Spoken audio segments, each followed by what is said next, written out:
Em dic Elionor Martínez, tinc 21 anys i estudio cant. La beca m'ha donat l'oportunitat d'estudiar en un centre de qualitat com és el Conservatori del Liceu i amb la professora Dolors Aldea, que és la professora amb qui volia estudiar. Les expectatives d'aquest any amb la beca era continuar els meus estudis, continuar formant-me, coneixent més i més repertori i crec que sí s'han complert. D'aquest any destaco l'oportunitat que m'ha donat el Departament de Cant de participar al màster d'òpera que s'ha fet aquest any al Conservatori, on hem fet l'òpera La Cenerentola i he pogut participar amb grans companys i cantants. Voldria agrair a la Fundació haver-me donat l'oportunitat per cursar aquests estudis al centre i als meus professors que em motiven cada dia per continuar endavant. Els plans de futur a curt termini serien l'any que ve acabar els meus estudis aquí al centre i probablement buscar algun màster a algun país estranger.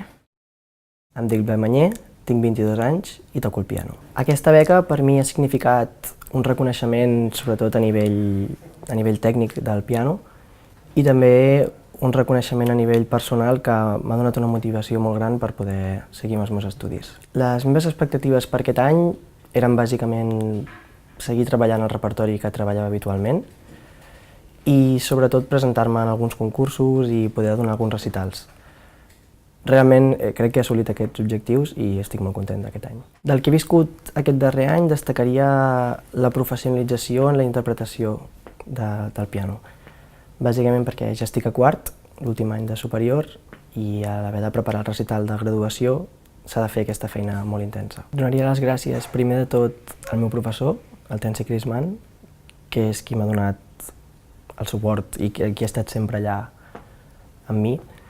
Després a tot el professorat i els amics, que sense ells no hauria estat possible, i especialment a la Fundació Ferrer Salat amb el seu suport. Aquest any acabo el grau superior i l'any que ve cursaré un doble màster aquí al Conservatori del Liceu i també a Glasgow, al Royal Conservatory of Scotland. I a partir d'allà doncs, anar muntant repertori, anar fent alguns concursos, donar recitals i a veure què surt.